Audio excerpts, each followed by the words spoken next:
वज़ीर आज़म के मुआविन ख़ुसूसी एहतसाब व दाखिला इरफान कादिर ने असासों की तफसीलात काबीना डिवीज़न में जमा करा दी हैं। इरफान कादिर ने 28 करोड़ रुपए से ज़ायद के असासे ज़ाहिर किए हैं। अहम खबर है, वज़ीर आज़म के मुआविन ख़ुसूसी एहतसाब व दाखिला इरफान कादिर ने असासों की तफसीलात काबीना डिवीज़न में जमा करा दी हैं।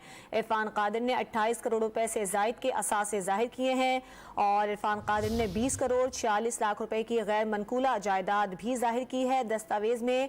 और उनकी जानिब से जो असासे जमा कराए गए हैं, इस हवाले से बात करेंगे डॉन न्यूज़ के नुमाइंदे ताहिर शिरानी से। ताहिर, बताइएगा क्या दस्तावेज़ में उन्होंने असासे ज़ाहिर किए हैं? जी देखें, वफाकी काबीना का ये फैसला है कि जो गैर मुंतखब मावनीन ख़ुसूसी और मुशीर होंगे वो अपने असासों की तफसीलात काबीना डिवीज़न में जमा कराएंगे। तो उस फैसले की रोशनी में वज़ीर आज़म के मावने ख़ुसूसी एहतसाब व दाखिला ने असासों की तफसीलात काबीना डिवीज़न में जमा कराई है, जिसके मुताबिक मावने ख़ुसूसी इरफान कादिर ने 28 करोड़ रुपए से ज़ायद के असासे ज़ाहिर किए, 20 करोड़ 40 लाख रुपए की गैर मनकूला जायदाद भी ज़ाहिर की गई। दस्तावेज़ में इरफान कादिर ने सिर्फ पाकिस्तानी शरीयत शायर की और बैरून मुल्क की कोई शरीयत उसकी नहीं है।